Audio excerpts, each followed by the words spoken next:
the audience, you're welcome to do that. Would you please stand? Raise your hand. Do you swear or affirm that the testimony you're about to give to the committee will be the truth, the whole truth, and nothing but the truth? So help you God. I do, Mr. Chairman. Okay. You may proceed. Chairman Grassley, Ranking Member Durbin, and members of the Judiciary Committee, thank you for the opportunity to appear today. I must start with a word of prayer for the tragic accident that befell our nation last night, where we lost civilians and service members. I pray for their families. I pray for law enforcement and military personnel, and I pray for their souls, and hopefully God will find them peace in the near future. I'd like to welcome my father, Pramod, and my mother, Anjana, who are sitting here today. They traveled here to get here from India. My sister's also here, Nisha. She also traversed the oceans just to be with me here today. It means the world that you guys are here. Jesse Krishna. I wouldn't be here today without their guidance, their unwavering support, and their relentless love.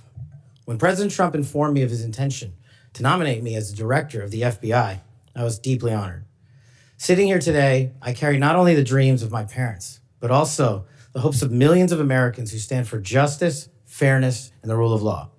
My commitment to these principles is deeply rooted in my family's history, which has profoundly shaped my worldview. My father fled Idi Amin's genocidal dictatorship in Uganda, where 300,000 men, women, and children were killed based on their ethnicity, just because they happen to look like me. My mother is originally from Tanzania. She studied in India, as did my dad, and they were married there. They would later emigrate to New York, as the senator pointed out, where I was born, and we were raised in a household of my father's 7 siblings, their spouses, and at least half a dozen children. That's the only way we knew how to do things at the time, in the 70s and 80s, the Indian way. But we would soon learn the American way. These values have shaped and been the driving force of my career in 16 years of government service. Protecting the rights of the Constitution is of the utmost importance to me and has been every single time I've taken that oath of office. The recent terrorist attacks in New Orleans tragically claimed the lives of 14 innocent Americans and serve as a stark reminder that our national security is at threat, both internally and externally. The FBI, the Federal Bureau of Investigation, and the Department of Justice, where I served, play a pivotal role in securing our freedoms and our safeties for American citizens. If confirmed as the next FBI director, I will remain focused on the FBI's core mission. That is to investigate fully wherever there is a constitutional factual basis to do so, and to never make a prosecutorial decision that is solely the providence of the Department of Justice and the Attorney General. For the first 8 years after law school, I served as a public defender, first for Miami-Dade County and later for the Southern District of Florida. During that time, I represented some pretty awful human beings charged with some pretty heinous crimes. But what I learned there was the core value that has been enshrined in me since, that due process must be provided without bias to all Americans. And if we cannot provide due process to the worst, then there can be no due process for anyone, and our constitutional republic fails. But I battled on that hill for that due process. I would later serve in the Obama Justice Department as a terrorism prosecutor in the National Security Division, where we successfully contributed to the prosecutions of terrorist organizations like Al-Qaeda, Al-Shabaab, and others.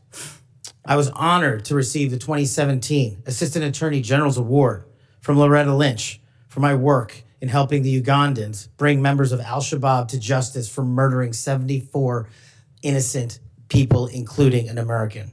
I would also receive the Human Intelligence Award from the intelligence community for related work on that mission.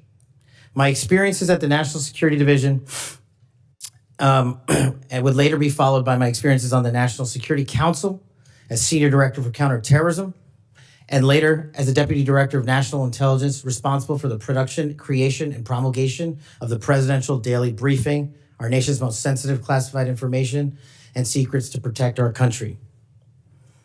My time in the White House was preceded by a time right here in Congress as a staffer on the House Intelligence Committee, where I spearheaded the investigation that exposed serious FISA, Foreign Intelligence Surveillance Act, abuses by members of the Department of Justice and the Federal Bureau of Investigation. That misconduct eroded the public trust in our FBI. The erosion of trust, as Chairman Grassley pointed out, is all too low today. 40% of Americans have trust in the FBI. In order to get it back, there's a twofold track, Senator. One, violent crime is exploding in this country, and we cannot afford them to allow it to run away. We must tackle violent crime. Just in 2023 alone, there was 100,000 rapes, 100,000 drug overdoses, and 17,000 homicides. The priority of the FBI, if I'm confirmed, will be to ensure that our communities are protected and safeguarded and our children have parks to play in and not needles to walk over. The way we do this, we let good cops be cops. We let law enforcement and we provide them with the tools necessary and resources they need to get after violent crime. The second way we do this on equal track is aggressive constitutional oversight from Congress. The public trust can only be restored if there is full transparency, and I am committed to that full transparency. Members of Congress have unfortunately submitted hundreds of questions that have been unanswered by the FBI in recent times. That will not occur if I am confirmed. All appropriate requests for information will be responded to expeditiously and fully.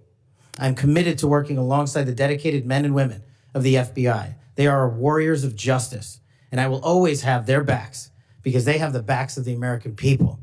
I look forward to answering your questions, and I want to take a moment to thank my family, my friends, people who traveled here, and my entire team that has made this day possible. God bless America, and I look forward to your questions.